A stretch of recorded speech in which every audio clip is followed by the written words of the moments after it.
In an interview with the Vietnam news agency during his visit to Vietnam in early July, Malaysia's Minister of Investment, Trade and Industry Tengku Zafrul Aziz said, Vietnam and Malaysia set ambitious goals of increasing bilateral trade to $18 billion by 2025 and $20 billion by 2030. Malaysia and Vietnam have a very strong relationship ever since 1973. In fact, we have celebrated the 50 years.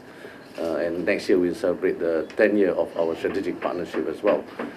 So if you look at investments of Malaysian companies, we have invested and reached there, given the momentum that we have achieved so far. Because in the first 5 months, trade numbers has gone up by 16%, right? So if we continue and sustain this, I'm sure the trade between Vietnam and Malaysia will achieve our target.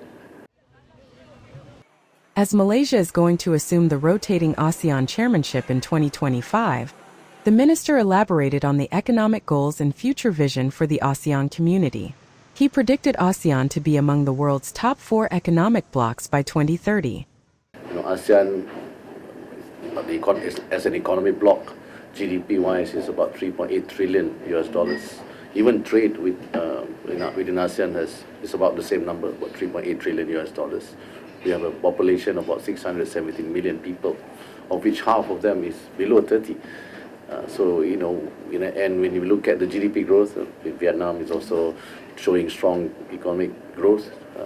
And as part of ASEAN, we are looking at growth of around 4 to 5% as a bloc. And that is one of the fastest growing economic that resulted in companies realigning their supply chain and coming to this region. I think you can see a lot of investments from various companies into our region, especially Malaysia and Vietnam, in the tech sector, and in this tech sector, for example, in the semiconductor sector. So there's many things we are looking at as we chair ASEAN, and we look forward to the support from other ASEAN member countries. The minister said ASEAN has gained confidence in foreign companies, and the grouping has significantly benefited from geopolitical dynamics. ASEAN is seen as a very stable and peaceful bloc. That stability gives confidence. And China, US, which is about 25% of the world GDP.